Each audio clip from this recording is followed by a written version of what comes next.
Hey everyone, do you have a vintage fan that vibrates as it runs or shakes a little bit? Well, it probably needs its blades given a little bit of adjustment and alignment. And I can show you how to do some basic tricks here to accomplish this without having to go into more involved techniques using a stroboscope, for instance. This is basically quick and dirty blade balancing to basically get you by. I'll show you some more advanced concepts on this in a more later video where we do this with a stroboscope and other tools. So for right now, we're just going to do it this way to see how it affects this fan and makes it run. And all that you really need is a clothespin that you attach to the fan's grill so it can contact and brush against the blades. Now the idea here is to have the clothespin only brush the blades. If you have one blade that contacts it and makes it move, that blade is going to be your culprit. And we will show you this here as the video progresses. Now this one did run a little bit roughly. We're just going to try to make it run a little bit more smooth.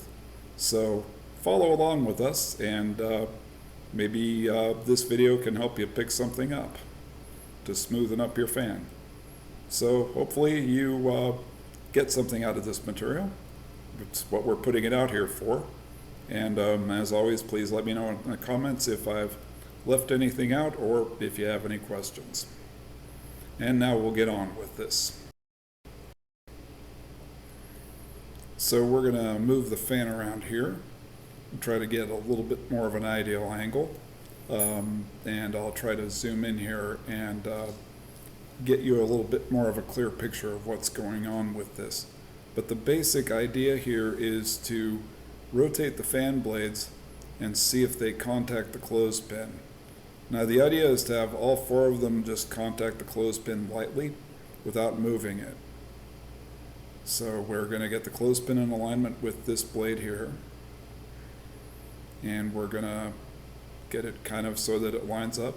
This blade barely brushes it. Okay. And we're going to go to the next blade, and that blade should do the same thing. It should just barely brush the clothespin without affecting the clothespin and moving it. So it should just be like the other blade. Now it was when we got up to the third blade here that this one wanted to move the clothespin. And we could tell this because as we moved it, you can see the clothespin move just a little bit.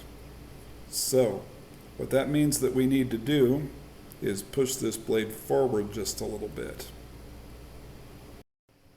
So what we can see here is that this blade is clearly hitting the clip.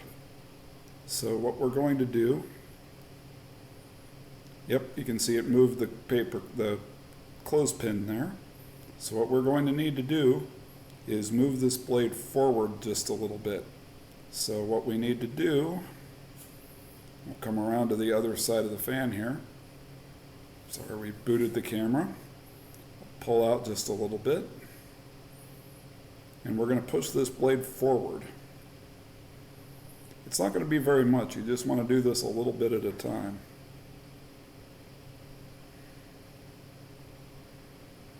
And then what we're going to do is rotate the fan blades.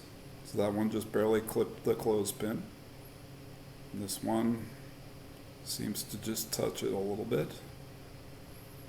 So what we're going to do is get it so that each blade just barely touches our clothespin here. So that one just barely touched it. And this one does the same thing. Just barely touches it, but doesn't move it. And the same with this last blade here. And we'll keep rotating them over to check. So with that, it looks like we've got the leading edge of the blades, that's the edge that scoops the air, all in pretty decent alignment. And here we are doing our test run of this fan. It seems to be running pretty smoothly now. It's a little bit more smooth than it was. It didn't have a terrible vibration, but now it is less than it was. Maybe at some future point I will do a video where I go after this with a stroboscope. but it depends on how my time goes. You know, lots of projects. So hopefully you got something out of this video. If you did, please be sure to hit that like button. And while you're at it, hit that subscribe button as well, because there will be more to come. And so with that, we will see you later.